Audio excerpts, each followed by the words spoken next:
A edição de hoje destaca que a maior área de livre comércio do mundo está muito perto de sair do papel.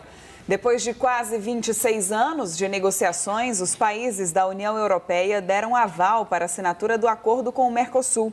A parceria terá impactos diretos para o agronegócio, a indústria e o consumidor brasileiro. É claro, todos os detalhes e repercussões você vai ver aqui no Jornal do SBT News. Vamos direto a Londres, né, Marina? É isso, nosso correspondente Sérgio Uti tem mais informações sobre o acordo Mercosul-União Europeia. Boa noite, Sérgio. Você que tem acompanhado todos os passos, todos os imbróglios, havia expectativa para a assinatura do acordo ainda no ano passado, isso foi postergado. Agora me diga quais serão os próximos passos a serem adotados para o tratado de fato entrar em vigor. Seja bem-vindo, boa noite. Obrigado, Marina. Boa noite a você, ao Celso, ao Carlão, que está aí nos bastidores. E há quantos anos a gente acompanha, né? Há quantas décadas a gente acompanha esse acordo Mercosul-União Europeia, por quantos presidentes, quantos ministros a gente fez pergunta a respeito disso.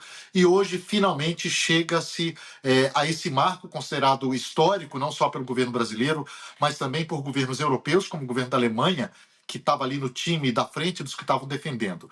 Na prática, essa aprovação de hoje teve mais de 55% dos países do bloco, ou seja, mais de 15 dos 27 países do bloco, e esse conjunto tem mais de 65% da população do bloco europeu. Portanto, houve as condições necessárias para a maioria para aprovar esse acordo. Nesse momento, já é possível fazer a assinatura e já há sinalização de que a presidente da Comissão Europeia, Ursula von der Leyen, embarca para o Paraguai na semana que vem, o Paraguai que está na presidência rotativa da América do Sul, do Mercosul, para assinar esse acordo. Acabou tudo? Ainda não. Mas esse passo é muito importante porque ele permite que algumas tarifas já sejam gradualmente reduzidas e o acordo comece a funcionar ali, mesmo que de forma provisória. É bom lembrar que, ainda que tivesse tudo absolutamente aprovado de uma vez só, ainda demoraria um certo tempo para que as tarifas, todas as tarifas, fossem reduzidas, porque isso está escrito no texto final do próprio acordo. Não é uma diminuição, uma redução de uma vez só, drástica, ela é gradual. E nesse momento já há as condições para que isso aconteça. Do outro lado, você tem o time capitaneado pela França, que não teve a força política que teve no mês passado, para sequer atrasar a aprovação desse acordo, atrasar a votação, porque a Itália, que foi o fiel da balança, se deu por satisfeita com um dinheiro colocado pela Comissão Europeia, 45 bilhões de euros, 280 bilhões de reais colocados sobre a mesa como adiantamento de fundos para os fazendeiros europeus, que continuam reclamando, continuam fazendo muito barulho, muitos protestos em várias capitais da Europa desde ontem, mas nesse momento o acordo está aprovado e a assinatura vai acontecer na semana que vem, Marina. Agora, Sérgio, ainda vai precisar do aval do Parlamento Europeu, né, que é composto de 720 deputados, e dos quais 150 já se declararam contrários. É isso? Exato. Ainda precisa do aval do Parlamento Europeu e também, Celso, dos parlamentos de todos os 27 países da União Europeia, além dos países do Mercosul. É um processo longo. Esse passo de hoje é um passo muito importante porque ele permite que o acordo já comece a funcionar ali, ainda que de forma provisória, como eu disse.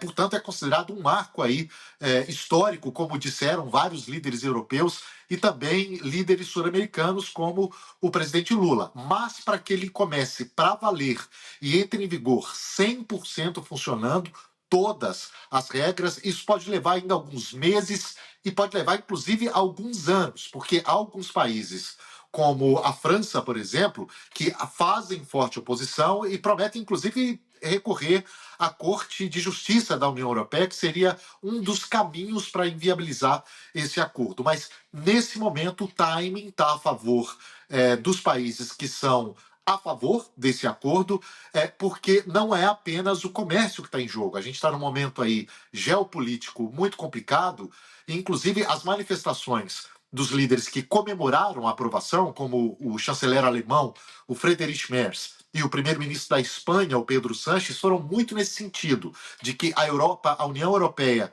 está fortalecida. O Pedro Sánchez, inclusive, deu ali fez uma pequena provocação aos Estados Unidos, dizendo que são tempos não apenas de notícias ruins e de tarifas, fazendo uma menção ali, ainda que indireta, ao presidente dos Estados Unidos, Donald Trump. A Europa sabe que precisa geopoliticamente, não apenas do ponto de vista comercial, mas geopoliticamente se fortalecer, num momento em que está uma encruzilhada ali, numa pressão entre Rússia e China de um lado e Estados Unidos de outro. Portanto, esse é o clima na União Europeia quando se analisa esse acordo que foi aprovado hoje. Sem dúvida alguma, Marina, para alguns países europeus, tipo Alemanha e Espanha, como o Sérgio acabou de frisar, o acordo reduz a dependência da China e foge um pouco das tarifas americanas. Não é isso, Sérgio?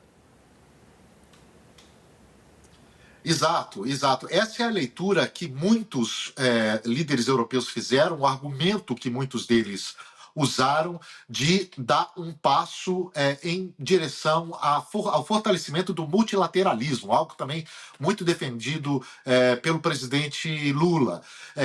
Portanto, os líderes da Alemanha, os líderes da Espanha, mesmo de Portugal e outros países que defenderam o acordo, vão muito nesse sentido.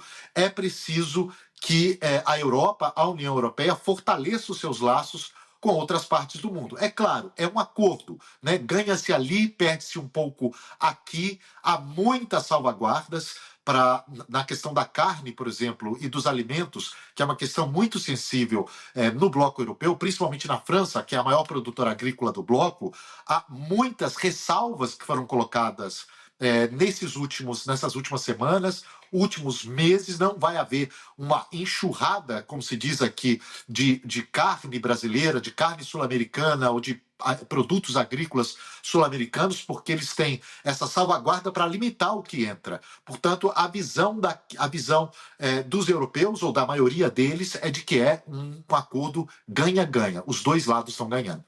Pois é, Sérgio, e mais cedo, até preparando essa edição do Jornal do SBT News, que a gente ainda vai trazer muitos detalhes ao longo, né, do nosso jornal sobre como vai ser de fato, na prática, esse acordo, como é que vão funcionar esses mecanismos, mas um ponto é crucial entender, que é justamente essa melhoria dos preços para o consumidor final, e a gente fala do lado brasileiro, por exemplo, que pode ter um barateamento para a compra de alguns produtos que vêm da Europa. A gente entra nessa lista, por exemplo, os queijos, vinhos, chocolates e outros inúmeros produtos, mas quando a gente fala dos produtos que são exportados do Brasil para a União Europeia, a gente está falando também, principalmente, por exemplo, da carne bovina, que é um produto primordial para a agricultura, para a pecuária brasileira. E esse é justamente um dos pontos que entram na discussão da França, né? A gente sabe que a França votou contra a assinatura do acordo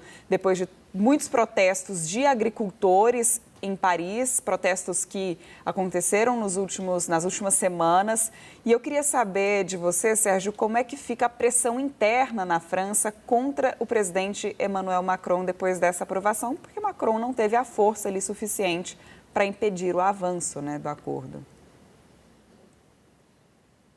Olha, a situação do presidente Emmanuel Macron, se comparada a outros líderes daqueles países que foram contrários, por exemplo, da Polônia, da Irlanda, da Hungria, a situação do Macron talvez seja a mais delicada por vários fatores. Um deles é que a França é uma potência da agricultura europeia, a gente pode dizer assim, um país mais forte na agropecuária europeia, mas também porque é um líder bastante enfraquecido nesse momento. Ele é um dos líderes mais impopulares da Europa e sofre pressão de ambos os lados, tanto da extrema direita quanto da extrema esquerda de seu país. Portanto, se a gente considerar ali que ele está mais ou menos ali no meio do espectro político. Portanto, para ele é uma situação muito delicada e que causa, inclusive, certo nível de ameaça a esse governo que está ali, balança, mas não cai, numa situação extremamente frágil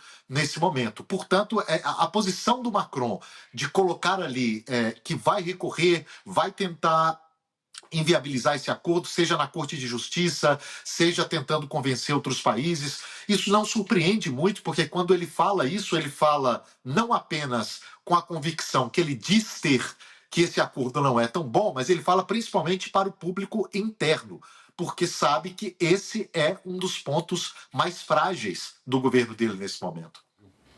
Ô Sérgio, o Mercosul é composto por Brasil, Argentina, Uruguai e Paraguai, e futuramente a Venezuela, né? Mas, sem dúvida alguma, para o mercado, para a União Europeia, o Brasil é o grande interesse, são 220 milhões de habitantes. Exato, não há como negar que quando se fala em Mercosul, o Brasil é um grande ator, né? É o maior país, é a maior economia. Se a gente expandir um pouco isso, seria o Brasil é o maior, não só do Mercosul, mas como da América Latina inteira. E tem muita coisa em jogo, Celso. Não apenas o comércio, obviamente, aos europeus interessa entrar mais fortemente na indústria brasileira, vender seus produtos industriais, vender produtos farmacêuticos para o Brasil, vender carros para o Brasil. Todos esses produtos europeus vão chegar mais baratos, sem tantas tarifas, ao mercado do Mercosul. Para quem gosta, vai chegar também vinho mais barato, queijo mais barato, mas, acima de tudo, como a gente estava dizendo aqui, é um momento de se consolidar parcerias estratégicas, porque não se trata apenas de comércio. A gente está falando de dois blocos importantíssimos, ficando politicamente também mais próximos. E isso, no momento em que os Estados Unidos, principalmente, desestabilizam tanto a ordem internacional, como nós estamos acostumados, isso, obviamente, é um sinal contrário, um sinal defendido tanto pelos países do Mercosul, principalmente o Brasil, quanto pelos países europeus. Sérgio, e é importante a gente também, só para a gente amarrar também esse assunto, olhar para as questões ambientais, porque sabemos que tudo isso gera uma preocupação também de ambientalistas em relação ao uso de pesticidas, também a preservação de áreas que são consideradas importantes aqui no Brasil, né? A gente vê muitos ambientalistas falando sobre o aumento de uma produção para se atender uma demanda que pode crescer nos próximos anos. Pois é, essa foi uma questão muito colocada. Eu acompanhei muito de perto os protestos que estavam acontecendo em Bruxelas. Aqui mesmo no jornal da SBT News, a gente entrou de lá. E um dos argumentos usados pelos produtores, pelos representantes do setor agropecuário europeu, é o seguinte: olha, no Mercosul, eles usam, por exemplo, fertilizantes que aqui nós não podemos usar. Aqui nós temos que seguir uma série de regras que produtores do Brasil, por exemplo, não precisam seguir. Esse argumento ele é contestado tanto pela União Europeia quanto por associações de produtores de carne do Brasil, por exemplo. Mas, de qualquer forma, é a narrativa que ganha as ruas e que conquista muitas pessoas em todos os espectros políticos. Como eu disse, na França, por exemplo, à direita e à esquerda. Mas há também a crítica de ambientalistas brasileiros de que isso pode causar, de fato, uma necessidade de aumentar a produção muito rapidamente. Agora, do outro lado, a gente tem que lembrar que há um limite para a entrada de carne, por exemplo, na União Europeia. Ali, se passar de 5% o aumento, eram 10%. Eles agora reduziram para 5% nessa última negociação. Então, portanto, se aumentar 5% o volume de carne brasileira que entra na União Europeia, eles já têm uma salvaguarda que prevê a paralisação disso para uma investigação que tem que ser muito rápida e que pode paralisar totalmente a compra de carne do Mercosul pela União Europeia, caso eles detectem algum problema. Portanto, eles estão muito protegidos aí com essas salvaguardas, e entre as questões que estão colocadas ali no papel e isso demora um tempo para que todos os países se ajustem, é que a União Europeia não pode, de acordo com o tratado, não pode comprar carne que se origine, por exemplo, de áreas desmatadas no Mercosul, nem carne, nem nenhum produto agrícola. Então, é esse o argumento que está sendo usado pela Comissão Europeia e pelos países do Mercosul, como o governo brasileiro, por exemplo, para defender a viabilidade desse acordo também nessa questão ambiental, Maria. Muito bem, Sérgio Utti, muito obrigada meu amigo, pela sua participação aqui no Jornal do SBT News, nesse dia histórico para o Mercosul, um acordo que foi fechado, que será assinado muito em breve, depois de mais de 25, quase 26 anos de negociação, de uma assinatura frustrada em dezembro do ano passado, que mexeu ali também com as relações políticas. O presidente Lula ficou bastante chateado, né, para dizer o mínimo, com a Comissão Europeia. Já tinha tido uma conversa com Ursula von der Leyen, então isso gerou uma frustração muito grande no governo, mas agora a gente vê, portanto, a promessa sendo cumprida do lado europeu de um avanço nesse mês de janeiro para esse acordo. A gente segue contando contigo, Sérgio Uth, falando com a gente direto de Londres. Muito obrigada e bom trabalho para você. Boa noite para vocês.